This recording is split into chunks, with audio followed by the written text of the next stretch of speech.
Finance and Policy Committee to order. Today is Thursday, March 24th. It's about a couple minutes after 1 o'clock. We have 3 bills on the agenda today, members. First bill up is a Senator Tomassoni bill.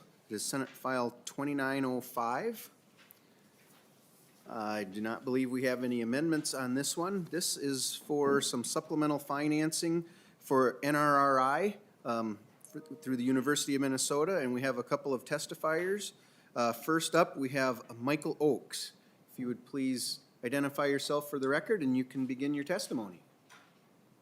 Thank you. I am Michael Oakes. I serve as the Vice President for Research here at the University of Minnesota for the entire system. It's an honor to be here today. I briefly want to offer a little bit of testimony to elevate the importance of the NRRI Institute to the University of Minnesota research system, to describe its importance in just a few minutes. The university's research enterprise is very prestigious. We're top 10 ranked in the country and have received lots of funds and support from the National Institutes of Health, the National Science Foundation, obviously the state, and philanthropies. We're on track to have 20 startup companies. That's lots of good jobs in the state, and have many more impacts to improve the lives of citizens in Minnesota. We're doing more and more impactful scientific research and collaborations with corporations and other entities around the state. And part of this is reflected in the role of NRRI in this research economic development ecosystem. You'll hear in a minute the director speak, and you'll quickly realize he's an amazing scholar in person. The work of NRI in this budget request is consistent with the University President Gable's strategic plan. We call it MPAC 25. And this is about building not only a flagship amazing university, but having tremendous assets and impact across the state, in this case, in the northern part of the state. NRRI does highly innovative and impactful work that's good for the environment, good for the citizens of the state. And as you'll hear, as I said, Dr. Wieberg is an amazing scholar and director. So that's all I had. I just wanted to let you know that the University of Minnesota system strongly supports this initiative.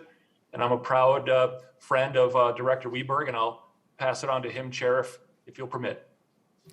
Thank you very much.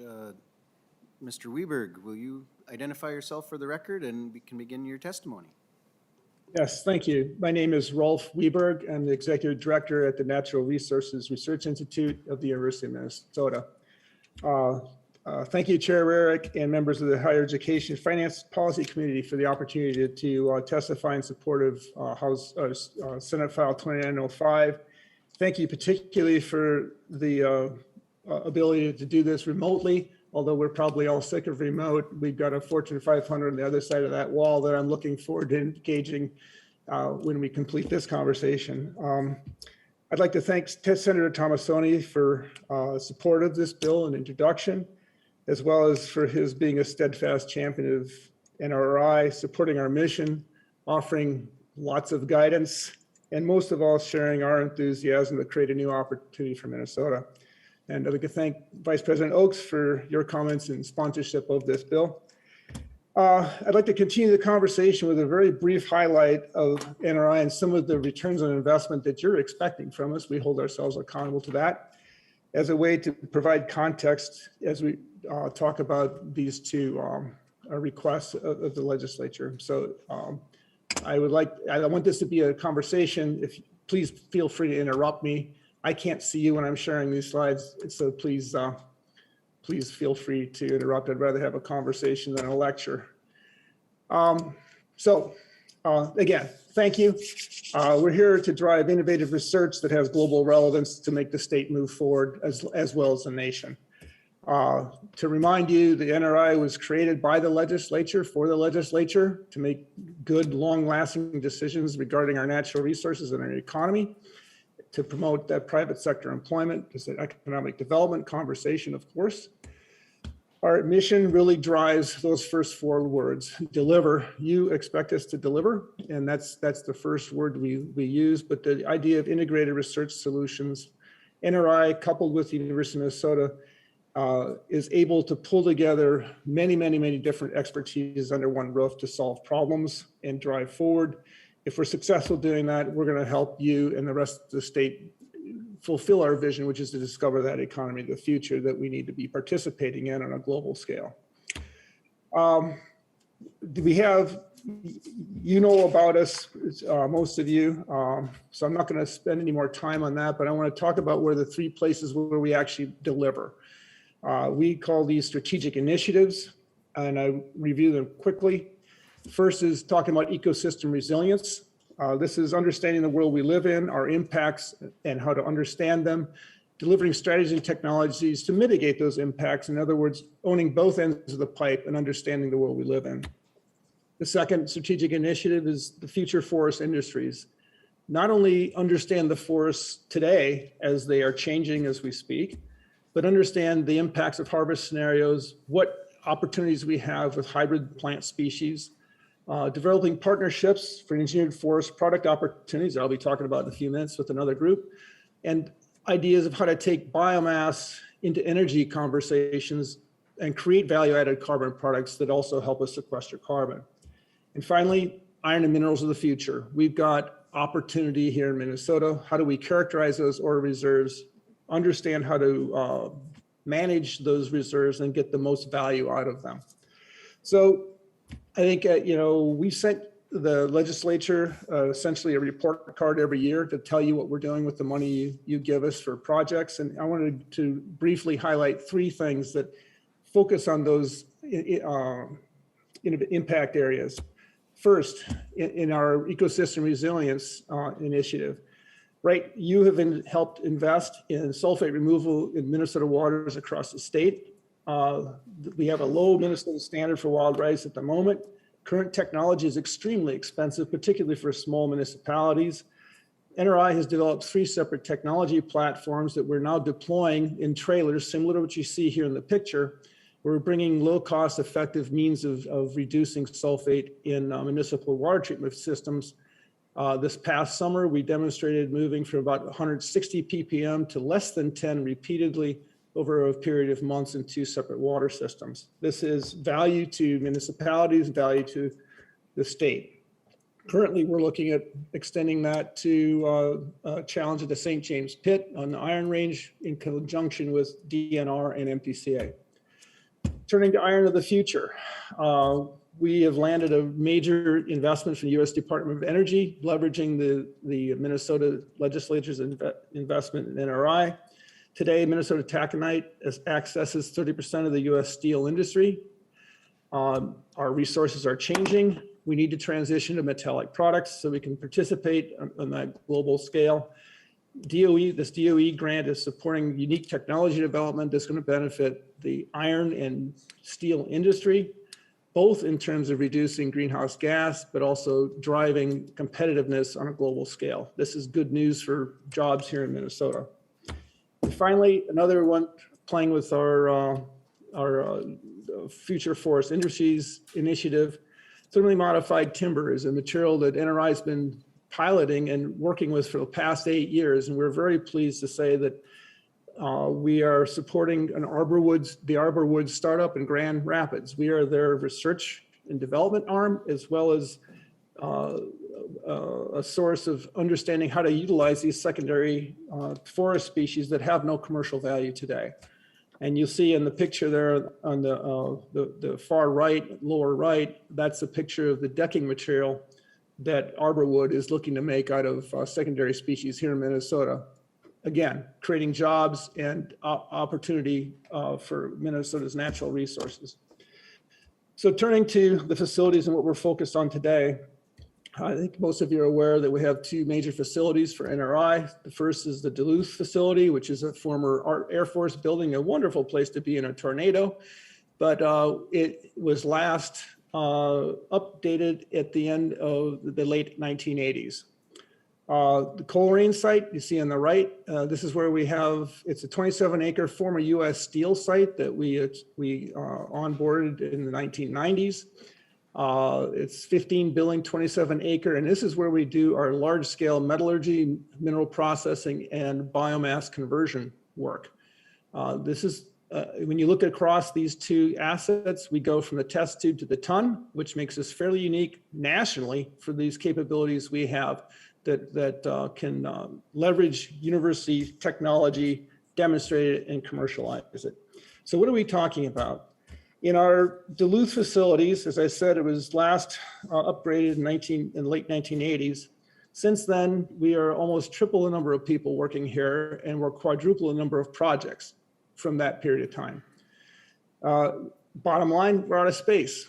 Our increasingly complex research requires more space. The upper pictures, upper left, you see a picture of a lot of equipment. That represents about $750,000 of equipment that's been installed in a closet. Mr. Wieberg, Yes. we still have the very first slide, so it has not been advancing for us. I apologize. I'll do it this way. Can you see a difference at this point? Okay, so I'm not going to backtrack. I'm going to keep going here. Okay, thank you, Chair Rarick. Appreciate it. I apologize to the committee. Sometimes Zoom unzooms itself. I apologize. So this is the first part of the ask. We're out of space. You can see in the upper left picture that's about $750,000 of equipment stuffed into a closet. You can see that we are utilizing every square inch of the laboratories in the picture on the right. What we're envisioning is to take the space on the 4th floor of the building, which is the cheapest place to do it because it's near the roof, and put very flexible laboratory space depicted in these lower two pictures where the lab space is rolling tables. So we can adapt the laboratory space to house different kinds of projects as they come in and out of the institute. You want us to be flexible and be able to take things on. The impact is going to increase our capacity, updates our tools. It allows us to provide students and faculty opportunities to participate in applied research. We can engage our collaborators and partners more efficiently, and it delivers science that brings value. And that's what we're doing. To give you a picture of what it might look like, the next slide, I hope it advanced. I'm seeing you're nodding, thank you.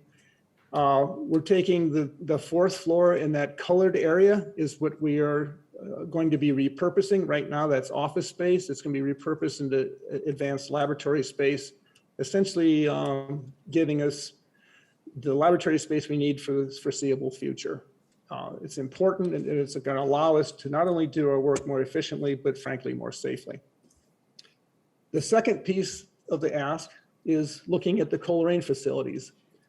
We're looking for a new mineral processing and metallurgy building. We're not talking about all the equipment in it. We need a building to put the equipment into. These buildings were built in the 1930 era. One of the largest ones was built in 1910. You can imagine what the codes were like then versus what they are today. To give you a look at what we look at today, yes, that is a snowdrift inside one of our process buildings in the left picture in the top. We have a lot of new equipment that we test for outside companies, as well as equipment that we're using to reduce energy utilization on the range. You can see the building on the outside, it's essentially starting to fall apart. This isn't the place we can put new equipment in. It's not exactly where we want to bring our partners and collaborators, industry partners and collaborators into. We need a building that looks more like what you see in the bottom, where we have open space, state-of-the-art space. Again, we're not talking about equipment, we're talking about space that we can use. We'll use other money to go after equipment and installation. The key is a lot of the investment we're getting from the federal government is going to allow us to develop these nationally unique facilities that we want to install into the facility. Both of these investments are going to give us very unique capabilities for iron and minerals of the future, regardless whether it's ferrous or non-ferrous.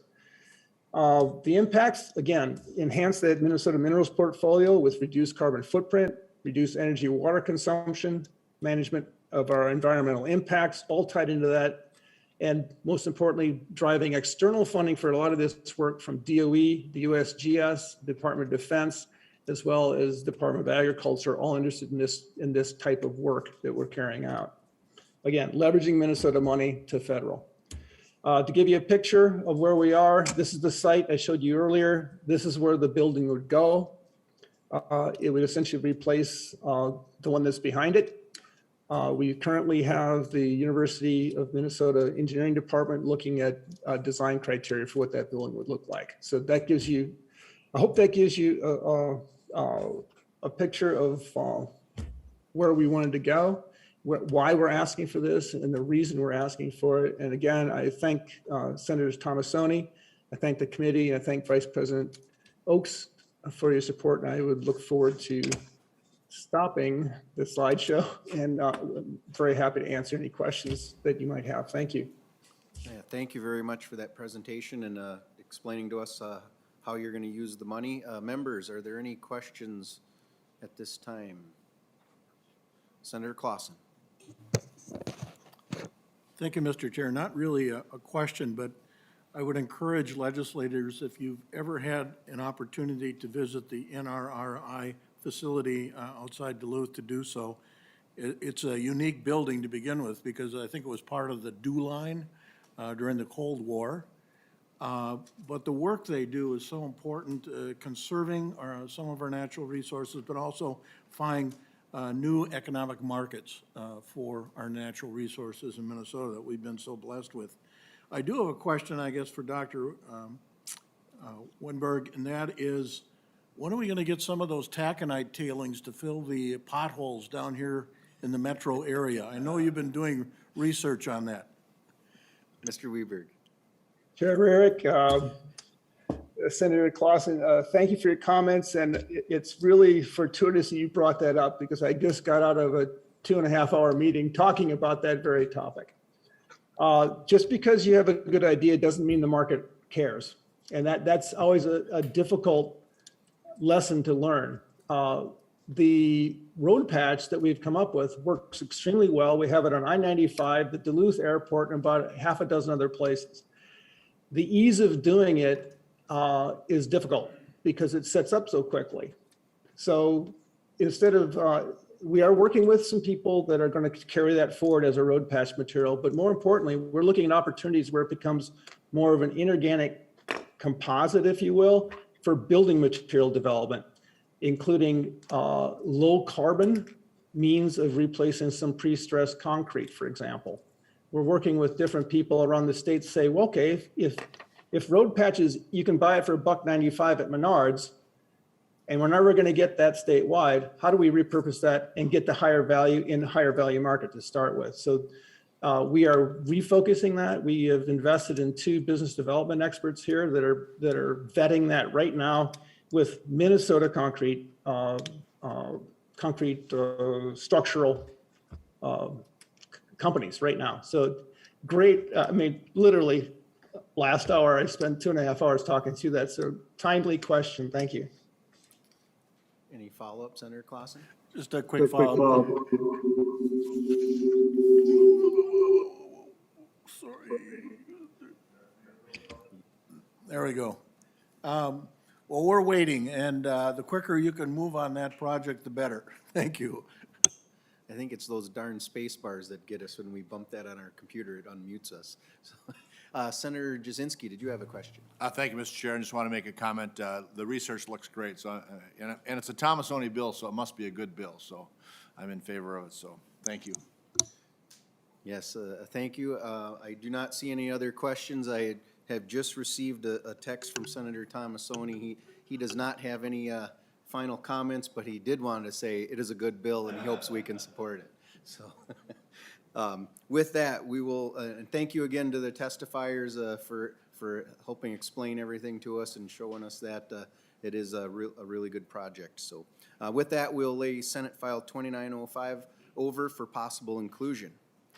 And I will hand the gavel over to Senator Goggin for the next bill.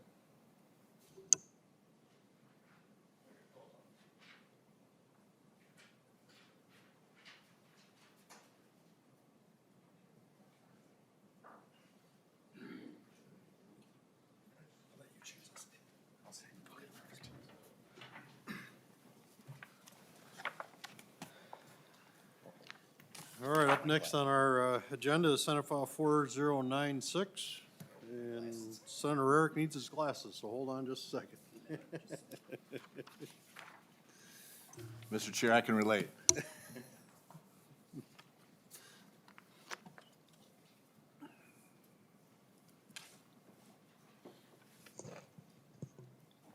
All right, here we go. Senator Eric moves Senate File 4096 to be heard in front of the committee. I understand you have an A1 amendment?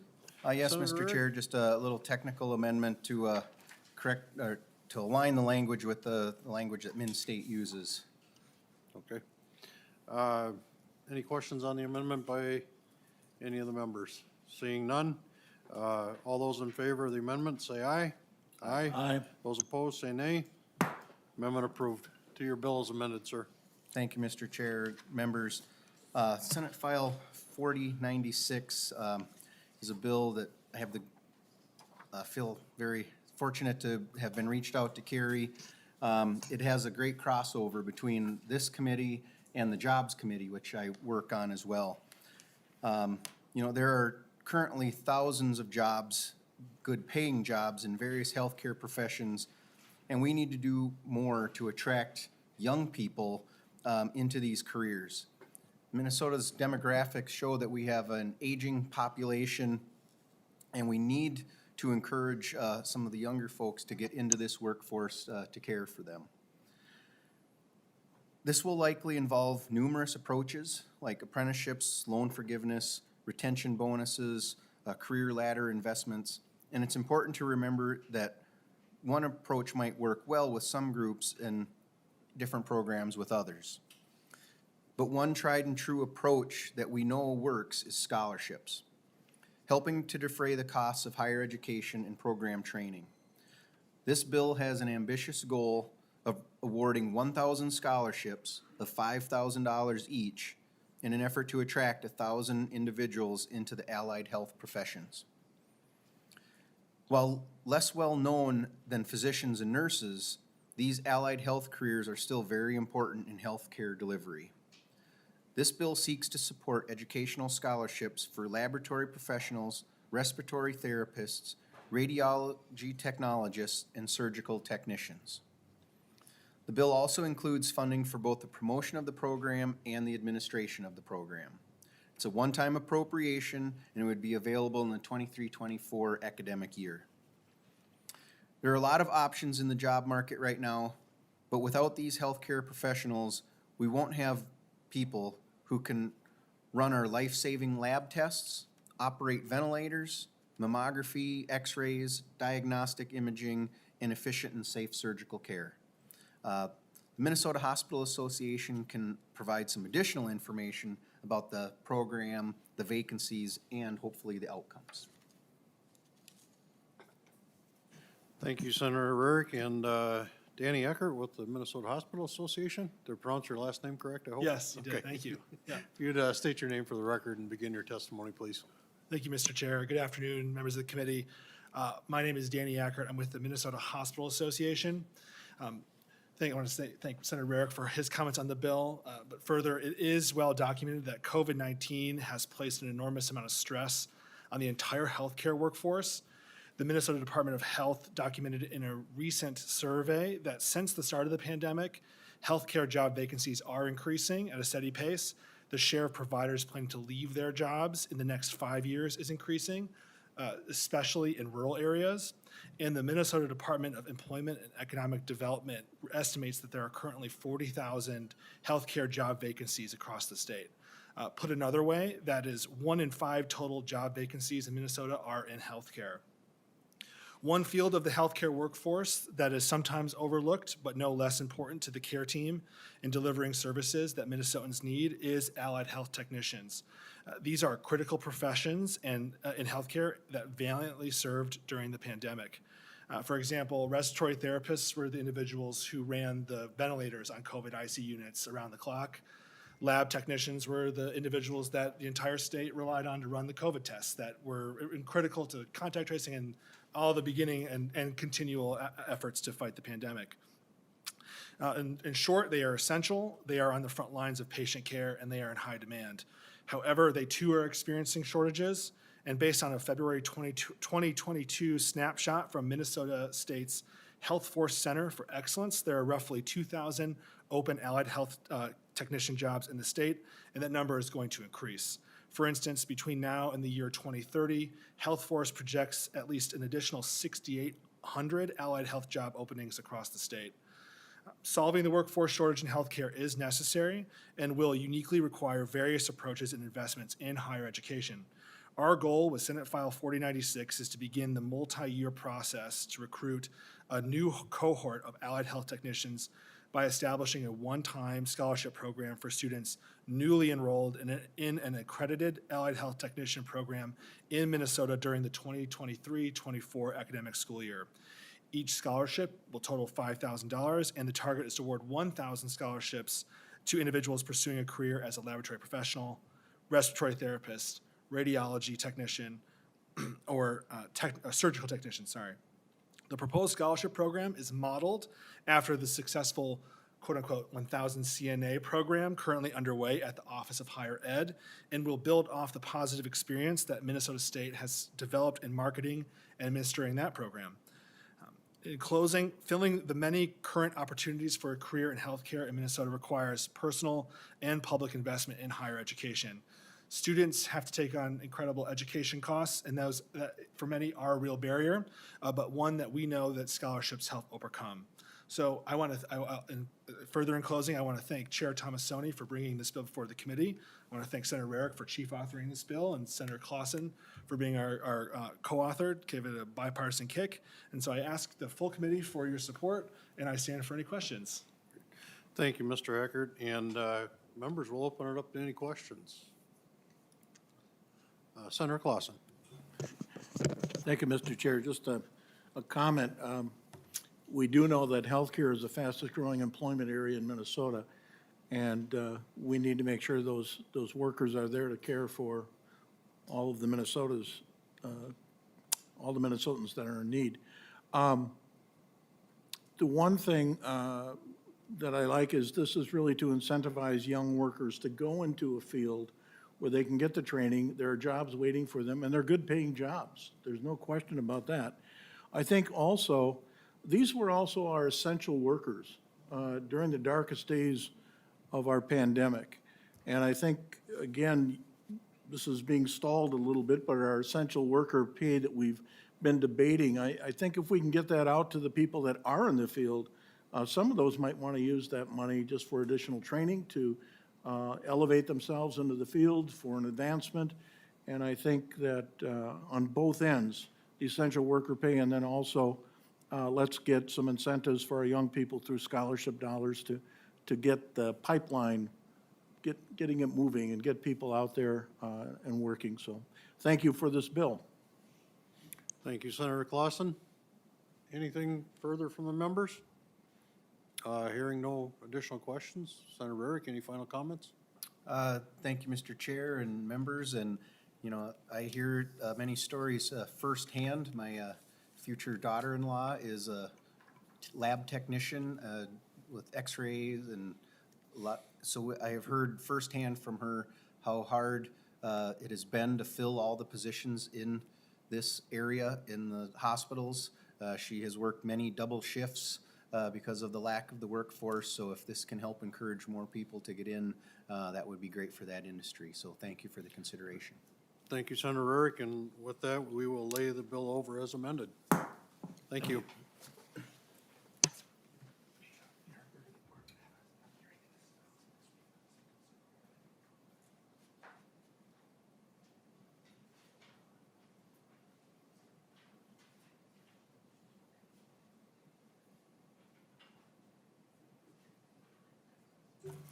All right, our final bill is Senate File 3510, another Senator Tomassoni bill. And we have several testifiers. I think we'll just go right to the testifiers for this one. And the first one that what's that? Oh, I'm sorry. Yep. Yes, before we get to the testifiers, we have an amendment to get the bill in the shape that the author wants, and I believe it is the A2 amendment is the one that we need to move. So I would move the A2 author's amendment. All those in favor say aye. Aye. Opposed? The amendment is adopted. Now we can go to the testifiers to oh, Senator Clausen. Thank you. Is there a second amendment, A22 amendment? That is the Yeah, so, They've been combined? yeah, Senator Clausen, the Okay. A2, the A1 didn't get everything we needed, so the A2 incorporates the A1 and the other changes, so, yeah. Yep. All right, so with that, we will go to our first testifier, Miriam Cullimore. Please identify yourself for the record and begin your testimony.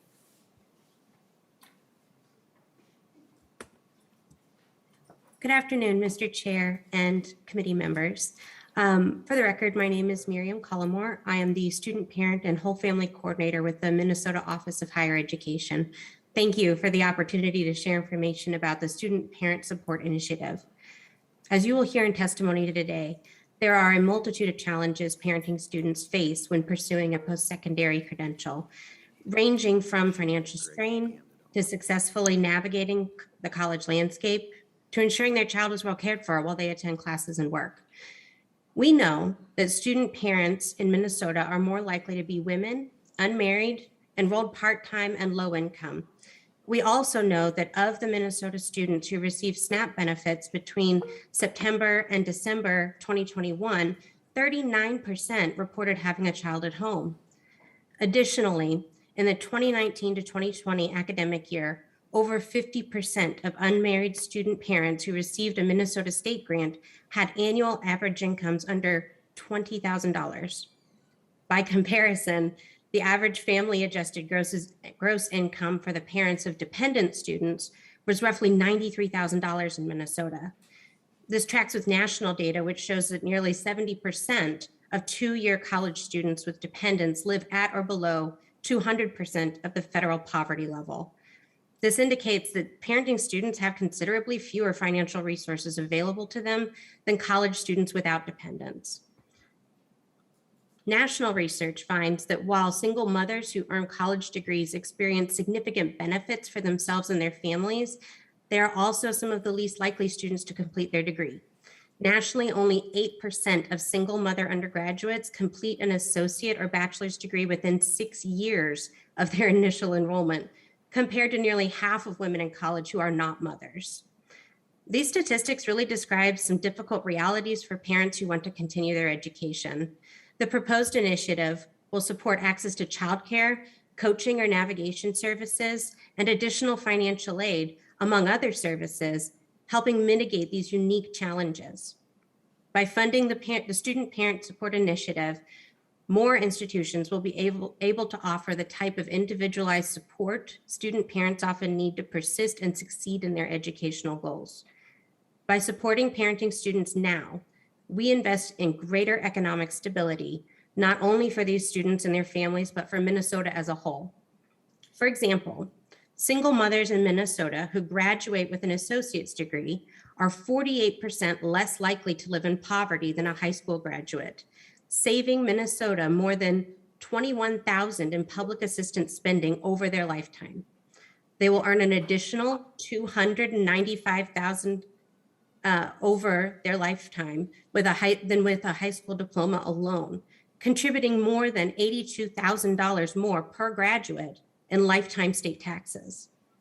Likewise, single mothers in Minnesota who graduate with a bachelor's degree are 75% less likely to live in poverty than a high school graduate, saving Minnesota more than $36,000 in public assistance spending over their lifetime.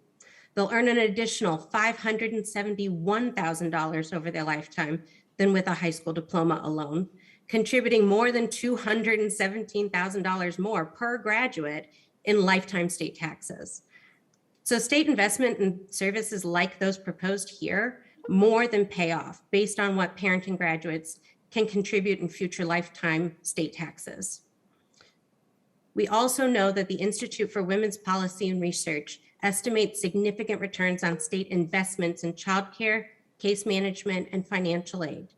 This results in more than $2.95 returned for every dollar spent on childcare, $5.13 returned for every dollar spent on case management, and $4.70 returned for every dollar spent on financial aid. By these estimates, funding supportive services like these for parenting students are worthy investments. So, Mr. Chair and committee members, thank you again for your time this afternoon. It's much appreciated. Thank you very much for your testimony, and members will go through the list of testifiers, and if everyone can stay on in case we have questions for them following. So next we have Ms. Lori Barr. If you can identify yourself and begin your testimony. Good afternoon, Mr. Chair and esteemed committee members. Thank you for the opportunity to speak on behalf of single-parent students in the state of Minnesota. My name is Lori Barr, and I'm the co-founder and executive director of Raise the Bar, which I share the honor of leading with my son, Anthony Barr, the four-time Pro Bowl linebacker who has spent his entire 8 years in the NFL with the Minnesota Vikings. Minnesota, specifically the Twin Cities, has become our adopted home and a natural location to advance our mission of increasing opportunity and economic mobility for low-income single-parent students and their children through education. We achieve this through a holistic approach to supporting degree attainment and securing a career that offers a family-sustaining wage. We know our work matters and can change the trajectory of a family because we lived it. I became pregnant with Anthony when I was only 19, heading into my junior year of college. I dropped out of school to figure out my next steps. While I eventually returned to school, I did so by taking on enormous debt, extraordinary time away from my baby, and working 2 low-wage jobs to cover our basic needs in childcare. 18 years after attaining my undergraduate degree, and when Anthony became a professional athlete, we knew we had to do something to support single moms like me, who dream the same dreams as their non-parenting peers, but encounter far more barriers while attempting to do so. A student who has a child to care for has different needs than their non-parenting peers, and a major incentive to persist through school. We know that 1 in 5 college students is a parenting student, and about half of those are single mothers. We also know that single parents who are students are also more likely to be women of color, first-generation students, living at or below the poverty line, and take longer to earn their degrees while accruing more debt than their non-parenting peers, which only perpetuates the cycle of poverty. However, they also, on average, earn higher GPAs. Why? Because the goal is clear and urgent: attain a degree that leads to a career that will support a family. While I reflect fondly on my time in school, there were undoubtedly many barriers to success. For example, I took a philosophy course 3 times because the first 2 times I failed. My first attempt at the course coincided with the time I was trying to sign up for public benefits. My school and the office were 25 miles apart, and while I did have my own car to get to and from, I was unable to schedule my appointments around my class schedule, and ultimately, I exceeded my allowed absences. Mine was a specific case, yet no appeal I made was considered. The second time around was during a time when Anthony started preschool, and as any parent knows, when a child starts school, they often get sick. I did not have health insurance yet and had to access the free clinic. Again, this meant having to miss class more than I liked. And even after attempts to address the issue, I failed yet again and paid the ultimate poverty tax by spending more money to retake the class. I am only one of many who have similar experiences and could have saved time and money if the system was set up to serve students like me. Starting with data collection. The system can't serve me if they don't see me. Low-income students should be the most resourced and supported because they aren't only carving a path for a bright future for themselves, they carry the torch to light the way for their children and generations to come. They deserve to be included, and now is that time. Thank you very much for your time and consideration. Thank you very much for your testimony. Next, we have Ms. Tavia Paredes. Thank you, Chair. Good afternoon. My name is Antavia Paredes, and I'm a student at Metropolitan State University. I'm also excited to say that I will begin a PhD in chemistry at the U of M in June of this year. And these are accomplishments that I've done as a single student parent. Investment in student parents is an issue of intersectional equity, something that I feel I represent very broadly. Data shows that over 80% of single-parent households are headed by women, and more than 51% of student parents identify as people of color, making student parent retention a race and gender equity issue. And I say student parent retention because data shows that 52% of student parents drop out of college before earning a degree, indicating this lack of support. And as Lori mentioned, they do typically earn higher GPAs, so there's something missing here. And I would also mention, as Clausen mentioned earlier, the COVID pandemic definitely brought to light a lot of inequities in our workforce, but also in education, because lack of access to childcare definitely has an impact if you and your child both have COVID and have to quarantine for a few weeks. Nobody can take a chemistry exam on my behalf. My academic excellence, just like any other student, is purely my own, and I'm held to the same standards as any other student. However, when student parents leave the classroom, their second, sometimes third, sometimes fourth shifts will begin. And this is a reality that needs to be considered when offering resources to students, and something, statistics are always helpful to get a better understanding of what's happening. But this is something that is a reality to me and something that I see every day in my classroom and in my labs.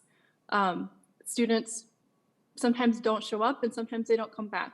And a lot of times, especially if a woman has just had a child, or if I know that they have a young child at home, sometimes that's why.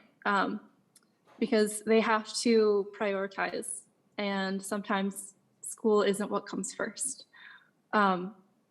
So lack of childcare, affordable housing, and walkable access to healthy food, these are all things that hinder student parents in particular. Through scholarship support from foundations committed to help students with families like my own, in combination with student support services on campus like the food shelf and student parent centers, I have made it through. But not everyone has access to these types of scholarships and resources. I know because I have met many of these capable and intelligent parents on my own and in courses. And I know what it's like not to make ends meet. And that's something that nobody in Minnesota should have to do. And I will say I was offered admission into other schools in other states. And in the end, I did choose to stay in Minnesota, in part because I felt a little bit more seen here, and especially at Metropolitan State University, where non-traditional students are a little bit more visible, I would say. So if the goal is to have an educated Minnesota and to retain those that we educate, this is definitely an issue that needs to be taken seriously. But even at the end of the day, earning a scholarship out of merit, it's not a guarantee of financial coverage. A lot of traditional scholarships are made for very traditional students. And my boots on the ground experience tells me that even if I earn an ACS scholarship, it might bounce back because my tuition might be covered already. Whereas if I was a more traditional student, those funds could go towards my dorm expenses or my meal plan. And that's something that student parents are typically going to be using because oftentimes they'll be in off-campus housing. And so something needs to be done because, as Lori mentioned, you can't serve me if you don't see me. So something needs to be changed. And as any scientist can tell you, a successful data set is a diverse one. Something that you all know by now is that diverse representation begins with a diverse workforce, which begins with equitable graduation rates. An investment in student parents is one step in the right direction that you can personally take today. So I would like to thank you for your time. Thank you so much for your testimony. Next, we have Ms. Jennifer Mueller. Good afternoon, Mr. Chair and committee members. Thank you so much for the opportunity to address you about the important issue of nurturing healthy and economically stable families in our state. I'm Dr. Jennifer Miller, and I'm proud to serve as the Dean of the College of Education and Learning Design at St. Cloud State University. And I'm also the director of our campus childcare and early learning center, which serves predominantly student parents on our campus. I come today to champion the efforts around the student parent support initiatives. We work closely with the families we serve in our childcare center at St. Cloud State. In addition to providing providing a high quality early learning and care setting, we serve our families in several ways. We are awardees of a federal C-Campus grant, which stands for Childcare Access Means Parents in School, through which we fund childcare tuition costs, a student parent support center, parent education opportunities, and social connection opportunities for our families. We also help connect families to the various resources they may need, whether it be campus-based or in the community. We serve approximately 30 families with young children in our center, and through our grant, the financial and other support is invaluable to them, in addition to access to a safe and reliable childcare option. Most of our families would simply not be able to complete their educational goals without the services that we are able to provide. So not only are we providing access to critical early learning opportunities, we are also able to contribute to the eventual economic stability for these families as they complete degrees and access higher paying jobs. It would be amazing to grow our capacity on our campus and also be able to support more student parents in these ways. It is a high-powered combination in our ability to afford access to high-quality childcare and supporting families with resources and educational opportunities as they work to better themselves and their financial and economic status. I also see this as an important role of our institutions of higher education, and building our capacity to function as support for families in this way is critical. Thank you. Thank you for your testimony. Next, we have Nathan Zierden.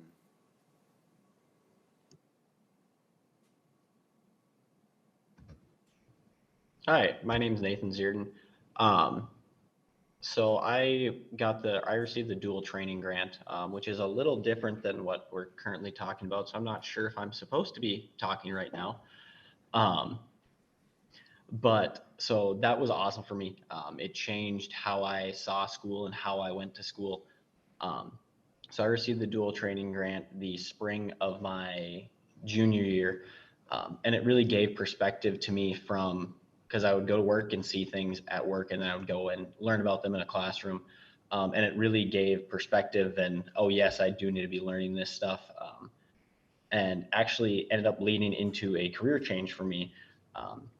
With the on-the-job training I received through work, I realized I didn't really want to be doing, so I was originally in school for mechanical engineering. I realized I didn't want to go into that. It seemed very computer-based and I'd be at a desk all day, where now I am actually doing a manufacturing engineering technician job, which granted sounds very similar, but I'm down on the floor and working with my hands, and a lot of things like that I just want to figure it out if I hadn't had the on-the-job training that I received through the dual training grant, and love the job I'm doing now and wouldn't change that for the world. So yeah, I would just like to thank you guys and hope that we can make this possible for more people, even if they don't have that career change and have that realization and that gets them into the right place. It's just a huge weight off their shoulders. I was able to only work 15 hours a week during school, where before that I was working much more, and I was able to focus on school and actually enjoy what I was doing. And yeah, the dual training grant was just a great opportunity for me. So I'd like to thank you all for that. Thank you very much for your testimony. Next, we have Taylor Sabine. I hope I'm close on that. If you can please identify yourself for the record and begin your testimony. Yes, thank you, Chair and members of the Senate Higher Education, Finance, and Policy Committee. My name is Taylor Sabine, so you were close, but that's okay. I just want to thank everyone for this opportunity to testify to this committee in support of the Senate File 3510, which will increase the appropriation to dual training grants.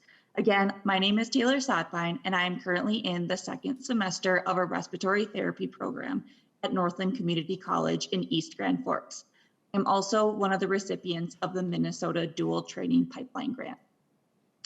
I've really enjoyed being part of this program. I went to school and received my bachelor's in exercise science. Currently, I work as a health guide in Sanford of Bemidji. While I've enjoyed this role, I've also missed being hands-on with the patients and learning more about the human body. So that is why I was so excited when I saw this opportunity to apply for the Minnesota Dual Training Pipeline Grant. Having this grant has taken a lot of financial stress off of me, while I can also learn something that's so interesting to me and also high demand for Minnesota. The program is an online program with a lab and clinical portion 1 weekend a month in East Grand Forks. Along with this grant, Sanford Health has also helped pay for those expenses that come along with those clinical weekends. I also have particularly enjoyed the on-the-job experience that I've had to do in Bemidji. It's really nice to get clinical exposure, but especially nice to get clinical exposure in a hospital where I will be working at in the future. So this program and the experience that has come with it has been more than I can even put into words. And I'm very thankful to be a part of it and urge this committee to increase the appropriation to the program and increase opportunities for Minnesota students to access. Thank you again for giving me this opportunity to testify. Thank you for your testimony. Next up, we have Brittany Tweed. Mr. Chair, Yes. this is Nikki Oliver with the Office of Higher Education. Just to keep in line with kind of the topic areas that are being testified to, could we have Ann McCulley go next? She also will speak to the dual training grant increase in the bill. Absolutely. Yes. Thank We go you. to Ann McCulley. Thank you. Thank you, Mr. Chair and members. My name is Ann McCulley. I'm Executive Director of Child Care Aware of Minnesota, and I'm here to speak in support briefly of the proposal to expand the state's dual training pipeline grant program to the field of child care that's included in this bill. The pandemic has greatly increased awareness about the importance of childcare to the economic prosperity of our state and the overall well-being of our children, families, and communities. Minnesota needs qualified, diverse, supported, and equitably compensated early educators. Unfortunately, this field, which was already struggling prior to the pandemic, has been dealt a tremendous blow because of it. In a recent survey nationwide, 5,000 programs, 2/3 of those respondents reported experiencing a staffing shortage, forcing them to serve fewer children, close classrooms, reduce operating hours, or close altogether. So while there are some existing childcare workforce supports in Minnesota, they tend to focus on scholarships and grants to the individuals who want to pursue early education. This proposal offers an opportunity to direct support to our childcare programs in their efforts to attain, retain, and improve the education of their staff. As of 2016, only 52% of center-based staff and 31% of our family childcare educators nationwide held a post-secondary degree. During the pandemic, there also were some existing training and education requirements that were waived. So we have staff working in childcare now that at some point, as those waivers are taken away, will need to pursue their certification and degree programs. So we really see childcare as a career opportunity. There are many places to go, even beyond the classroom, and there are a lot of facets to the work. So it is one that is deserving of respect and support, given the tremendous impact these folks have on our children, families, and communities. So thank you for your consideration of this proposal to expand the dual training grant pipeline program to childcare. Thank you. Thank you very much for your testimony. Now I believe we'll go to Ms. Brittany Tweed. Good afternoon, Mr. Chair, members of the committee. It's an honor for me to be here. My name is Brittany Tweed. I'm the Director of Financial Aid at Metropolitan State University, and I would like to offer my support and testimony to the changes for the Minnesota State Grant in the Supplemental Budget Bill 3510. Making these changes to the length of time that the students have to attain their degree programs while receiving Minnesota State Grant from 8 semesters to 10 semesters will help them in a number of ways. I'm going to talk about today in my testimony a little bit about the demographics of Metropolitan State, although Octavia has already included quite a bit as a Metropolitan State student, so you can inform yourself of that. And then I'm going to talk a little bit about what kind of impact that would have on students' lives. At Metropolitan State, we offer bachelor's, master's, and doctoral degrees. We have approximately 10,500 students attending our institution annually.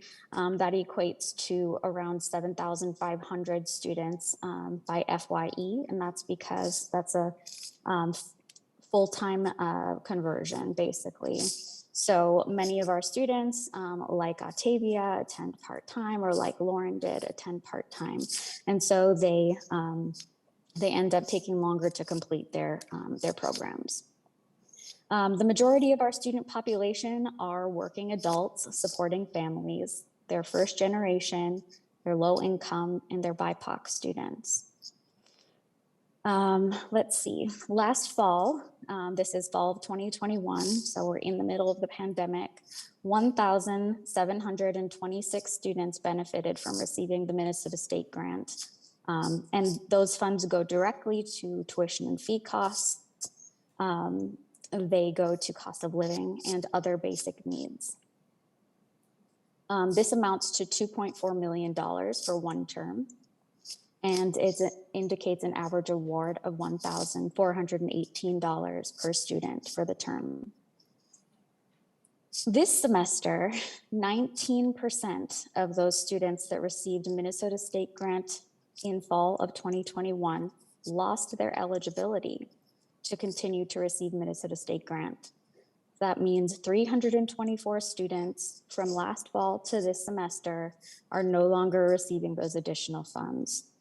And that's because of the limitations to the semesters, the number of semesters a student can receive financial aid, and the way that the calculation works, where eligibility is used regardless if a student has received Minnesota State Grant during that term. So the changes in the supplemental budget bill 3510 would directly impact the lives of more than 19% of students, as we haven't completed the academic year, but you can expect around 650 students for one academic year, 650 students' lives to be impacted. In closing, and in support of the proposed changes in the supplemental budget bill, I urge the committee to consider making the changes that are indicated, because it has direct impact on the student's ability to feed their family, to pay their required bills and other basic needs. This is a really valuable program for students, and we serve a lot of students. We'll probably award 3,000 students financial aid this year in state aid cumulatively. And I can certainly provide additional support for other state aid programs as well. But the information I provide today is directly related to the loss of Minnesota State Grant eligibility and what impact that has on students' lives. With that, thank you so much for the opportunity to present my testimony today, and I hope that the committee will consider the proposed changes in the budget bill. Thank you very much. Next on my list, I have Olivia Obutu. Hopefully I'm close on that one as well. You were pretty close. It's Tutu, but that was good. All right. Well, like you said, my name is Olivia Tutu. I am a third year at UMD, and I'm studying political science and art at the University of Minnesota Duluth. And I'm also the Chief External Affairs Officer in Student Association, which is our student government on campus. And so I just kind of wanted to talk a little about my experience as a student. And so my father actually immigrated to the United States from Ghana to attend college at the Twin Cities campus. And so I thought well, if it's a good enough school to get him to cross an entire ocean, then it's got to have something pretty good going on there. But I don't do so well in those larger size classes. And so I looked to UMD because it offers a lot of the same things that the Twin Cities campus has. It's just, smaller classes and easier to get to know people and all that kind of stuff. So like I said, like UMD has like a ton of great opportunities for students, but the one thing is that it's really expensive, and UMD isn't a Big Ten school, but we have students paying Big Ten prices, which adds like a lot of stress to students on top of like attending college. And actually, in my first year of college, I thought that I might actually have to drop out and not come back because of the price and like the cost to attend UMD.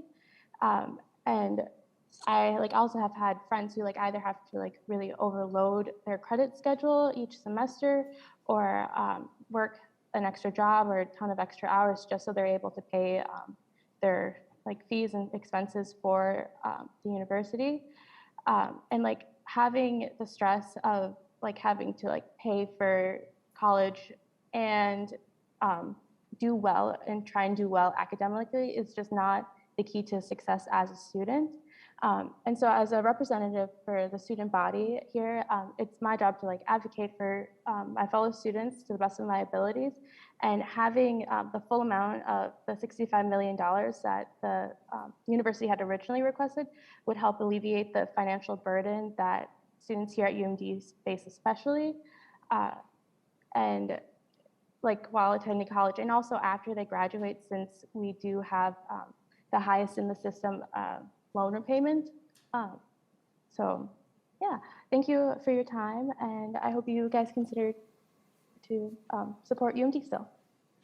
Thank you very much for your testimony. Final person on my list is Jeffrey Ropp. Good afternoon, Mr. Chair and members of the committee. My name is Jeffrey Ropp, and I'm an associate professor of history at the University of Minnesota Duluth. Today, I'm here in my Sorry, I thought I was muted for a moment. Today, I'm here in my capacity as legislative liaison for the University of Education Association in Duluth, or UEAD, which represents the roughly 550 faculty at UMD, to ask you to increase the University of Minnesota appropriation amount in SF 3510 from $43 million to the original amount of $65 million requested by the university. UMD is the second largest campus in the University of Minnesota system, with a fall 2021 enrollment of 9,884 students, including over 8,000 graduates. That's nearly 20% of all undergraduates in the Minnesota system. As a public four-year regional comprehensive university, UMD aims to provide an accessible and affordable education to all Minnesota students, especially first-generation students, students from low-income households, and students from historically underrepresented groups. Currently, UMD largely succeeds at the accessibility side of its mission. It accepts 74% of applicants, the highest system in the system by good measure. For comparison, the Twin Cities campus accepts 52%. And according to the Federal Department of Education, UMD also has the second highest graduation rate out of all U of M campuses. But UMD struggles at the affordability side of its mission. UMD's tuition and fees are roughly the same as UM Morris, the second highest in the system. And by annual cost, which factors in tuition, student aid, cost of living, and other expenses, UMD is only a few $100s less expensive than the Twin Cities. And for low-income households, it is the most expensive. As a result, UMD students graduate with the highest average student loan debt. I also want to point out that this affordability problem is not due to high faculty salaries. By the university's own figures, UMD faculty are paid at 85% of their market median rate, which is by far the lowest in the U of M system. And UMD has the worst student to faculty ratio of all U of M campuses. Many of these problems stem from the disproportionately low allocation share UMD receives from the state appropriation to the University of Minnesota. As legislators, as you know, it's not your role to direct President Gable's administration on how and where to allocate its appropriation. But this legislation offers you an opportunity to ensure that UMD and the other greater Minnesota campuses receive a fair share of state funding. This is because the scholarship programs that the U of M supplemental budget request will support both address UMD's affordability gap. First, the Promise Program scholarships would apply system-wide, but would help UMD the most because, as I mentioned before, it's the most expensive campus for low-income students. Second, the Greater Minnesota Scholarship Program would provide up to $9,000 in relief to UMD students over the course of 4 years. This would help students graduate with less student debt and more quickly, in part because their need to work on top of school would be reduced. The scholarships would also help UMD compete with its regional peer institutions, all of which are significantly more affordable. To conclude, it is for these reasons that I ask you to increase the appropriation to the University of Minnesota in SF 3510 to the full $65 million that are needed to ensure that these scholarships are as effective and long-lasting as possible. Thank you for your time and for the opportunity to testify before you today. I'd be happy to answer any questions that you may have. Thank you very much for your testimony. Ms. Oliver, is there anyone from, that is the end of the list that I have. Is there anyone from the agency that wishes to testify at this point, or do you wish to wrap things up after committee member questions? Chair Rarick, we don't have additional testimony. I do want to note that you all received, and I believe was posted, written testimony regarding the one-time student fee waiver that is in the bill. You have testimony from Blake Myers, who was a high school counselor at Spectrum High School in Elk River, and also written testimony from Teresa Hitchens Olson, who is the director of college access at Great River Schools, to testify. Their written testimony is in support of those fee waivers. Other than that, I guess we have staff on, and the other testifiers can stand for questions. Thank you very much. So members, you will see those letters in your packet. And are there any questions from members at this point? Senator Jasinski.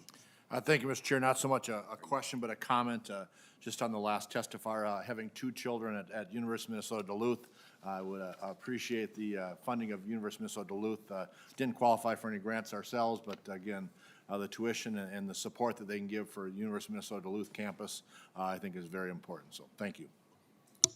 Thank you, Senator Jasinski. I also had a son who went to UMD. So, Senator Clausen. Thank you, Mr. Chair. And similar to Senator Jasinski, just a comment. While I was listening to the testifiers, I jotted down 2 words that I heard in their voices. One was opportunity, and the other was hope. And I think in the area of opportunity, I heard that the funding that this bill provides really kind of deals with some of the challenges that we heard today that the testifiers shared. Some of the testifiers in their life that prevented them from pursuing maybe some of their dreams for education. In the area of hope, I heard in many cases that this funding would provide a better life for themselves and a better life for their children in some cases. So looking at overall the bill, the Student Parent Support Initiative, dual training grants, the Minnesota State Grant, the emergency assistance grants, student teacher grants that are in the bill. I look at that and I also look at Senator Tomassoni, and I think this bill is somewhat of a legacy and a tribute to the senator. Over his legislative career, he provided opportunity, he brought hope to people in Minnesota. So I think this is a great bill. It's one we can support and certainly would benefit people across the state of Minnesota. So thank you. Thank you very much. I have one quick question, and that will go to Ms. Brittany Tweed. And as you in your testimony, you were talking about students that lost eligibility because of the timeline. And I'm just wondering if you can help us understand if some of the students who fell off of the eligibility, if that was because of non-use during COVID, but if that time still counted, if you could just help us understand that maybe.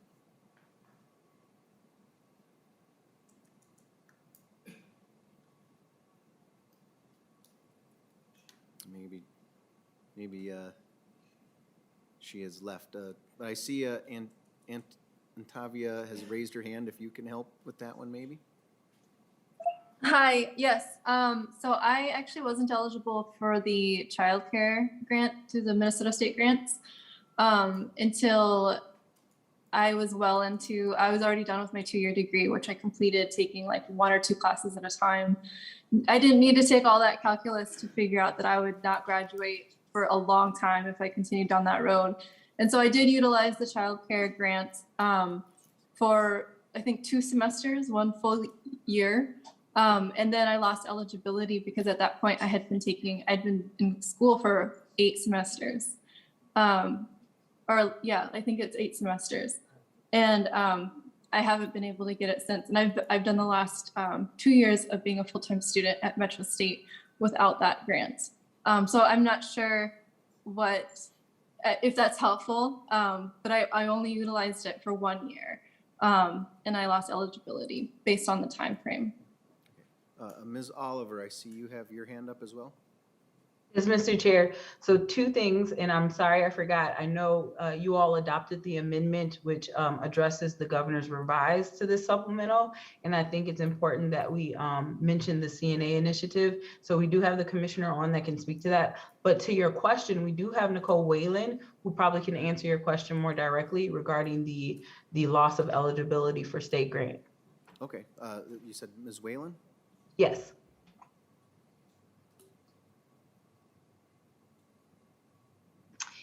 Thank you, Mr. Chair and members of the committee. My name is Nicole Whalen, and I'm a research analyst with the Office of Higher Education. And so, yeah, to answer that question, unfortunately, financial aid is a little complicated. So if I can't quite explain it, I'm happy to follow up additionally afterwards if necessary. But essentially what Brittany was referring to is in particular at Metro State.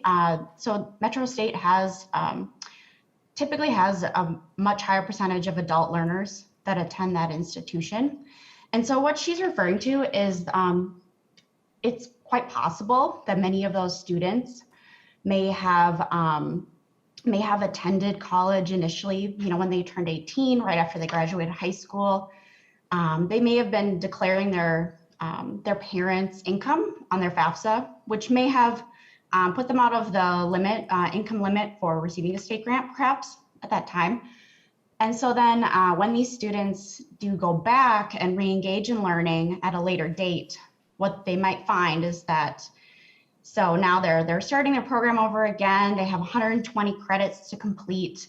And the way our state grant program measures eligibility currently is if they've taken credits. We have 120 credits that they are allowed to receive the state grant for. And if they took 30 credits when they were 18, now as an adult, they are starting a new program. They have 120 credits that they're going to need to complete to get their bachelor's degree, but they've already used 30 credits of state grant eligibility when they were 18. So now they only have 90 credits left. So 1 year, they get to their junior year and they might find that they're out of eligibility now because unfortunately they used that eligibility part of that when they were under their parents' income. Now as an adult, they very likely may qualify for more substantial state grants. And so that, I believe that's what Brittany was referring to. Okay. So I hope that answers the question. Yes, thank you very much. Commissioner Olson, did you wish to make any comments then about the amendment? Yeah, thank you, Chair Rarick and members. I'll try to be brief here, but I felt it was important to probably get a little bit of background on the CNA initiative, seeing as the committee adopted the amendment that included the governor's recommendation under the revised supplemental to include ongoing funding for the initiative. So my apologies, actually, Dennis Olson, Commissioner of the Minnesota Office of Higher Education, for the record. So just really briefly, as many of you are probably already aware, in late November of last year, the governor issued a call to action and really set an aggressive goal to recruit and train and ultimately deploy 1,000 new nursing assistants by the end of January of this year. And he asked me to lead that interagency initiative, and we included representatives from multiple state agencies, including state agency commissioners, providers from long-term care, and our lead partner, the Minnesota State College and University System, primarily in partnership with the Health Force Center of Excellence, which you heard about and noted their incredible and innovative work during the testimony of the last bill that was presented there. So, the initial goal of 1,000 CNAs was really important at the time because it gave us the opportunity to provide some immediate relief to our long-term care facilities that were most significantly impacted by staffing shortages, especially during the most recent COVID surge. You may recall 400 members of the Minnesota National Guard were deployed to serve as certified nursing assistants to help assist in these long-term care facilities across the state.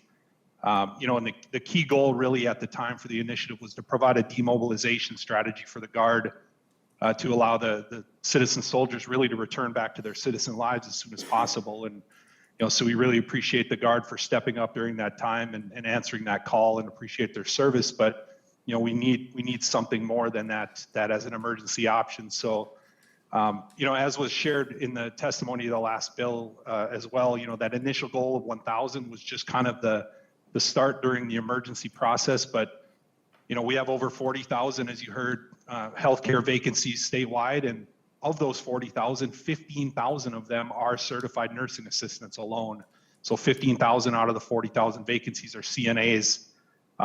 So through the support of the governor and the legislature, we were able to secure a budget with federal ARPA funds that supported those 1,000 students in a barrier-free pathway to earning their CNA credential in a short amount of time and really to get out into the workforce. So we were able to cover all related expenses, including tuition and training, books, materials, any scrubs, technology support that a student may need. And, it's because of that initiative was so successful, the governor's recommending continuing the initiative with the funding to support training now for up to 3,000 students per year. Again, that only puts a dent in that 15,000 job vacancy rate of CNAs, but hopefully gets us on track here. And it allows us, again, to provide the free training and certification barrier-free to interested Minnesotans that want to either start or continue a career in healthcare. And so, Mr. Chair, members, happy to answer any additional questions if there are any, but overall, really proud of the success of the initiative, helping to address, of course, again, like you heard in the last bill, a critical workforce need, helping to reduce the pressure on the Minnesota National Guard, continuing to support healthcare and long-term care in Minnesota, and really to further support our colleges and help to build their capacity to serve more students interested in healthcare. So, thank you, Mr. Chair. Thank you, Commissioner. Members, any other questions? Seeing none, before we go, I really want to thank all the testifiers for coming in and sharing their stories on how these programs have helped them. And with that, we will lay Senate File 3510 as amended over for possible inclusion. That completes our agenda for today, members, so we will stand adjourned.